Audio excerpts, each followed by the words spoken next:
হাদির হামলাকারী শুটার ফয়সাল যেন এক ধুরন্ধর মাফিয়া। সবার চোখে ধুলি দিয়ে দেশ ছেড়েই ক্ষান্ত হয়নি, ক্রমাগত বিভ্রান্তিতে রেখেছে আইন শৃঙ্খলা বাহিনীকে। নিজের অবস্থান নিয়ে ধোঁকায় ফেলতে ফোনে ব্যবহার করে ভিপিএন। ফলে তার অবস্থান কখনো দেখায় সিঙ্গাপুর, আবার কখনো থাইল্যান্ড, কখনো আবার ফিরে আসে পুরান ঢাকায়। তবে আইন শৃঙ্খলা বাহিনীর দাবি, ফয়সাল তার ফোন সেটটি পরিবর্তন না করায় ফোনের IMEI নম্বর ধরে গোয়েন্দারা প্রযুক্তির সাহায্যে তার বর্তমান অবস্থান নিশ্চিত করতে সক্ষম হয়েছে। বর্তমানে সে ভারতের মহারাষ্ট্রে অবস্থান করছে।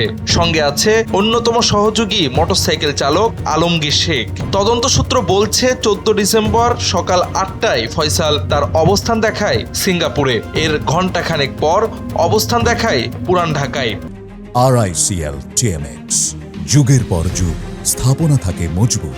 মূলত ভিপিএন ওপেন করার সময় ব্যবহারকারী চাইলে তার ইচ্ছে মতো লোকেশন নির্ধারণ করে দিতে পারে। দৈনিক যুগান্তরের প্রতিবেদন বলছে, ওসমান হাদি হত্যা চেষ্টায় সরাসরি জড়িত ফয়সাল ও আলমগীর ময়মনসিংহের হালুয়াঘাট সীমান্ত ব্যবহার করে ভারতে পালিয়ে গেছে এমন তথ্য দিচ্ছেন স্থানীয়রা। সূত্র অনুযায়ী হামলাকারীরা ঘটনার দিন শুক্রবার রাতেই একাধিক সড়ক মহাসড়ক ব্যবহার করে ময়মনসিংহের হালুয়াঘাটের ভুটিয়াপাড়া সীমান্ত ব্যবহার করে স্থানীয় কিলার ও মানব পাচারকারী ফিলিপের সহযোগিতায় ভারতে পালিয়ে গেছে। ফিলিপের বাড়ি হালুয়াঘাট উপজেলার ভুটিয়াপাড়া সীমান্তে। তার বাড়ি থেকে মাত্র 200 গজ দূরে সীমান্তের কাঁটাতারের বেষ্টনী ঘেঁষা কালভার্টের দুটি সুড়ঙ্গ দিয়েই শুটার ফয়সাল ও আলমগীর পালিয়েছে বলে ধারণা করছে একাধিক স্থানীয় সূত্র।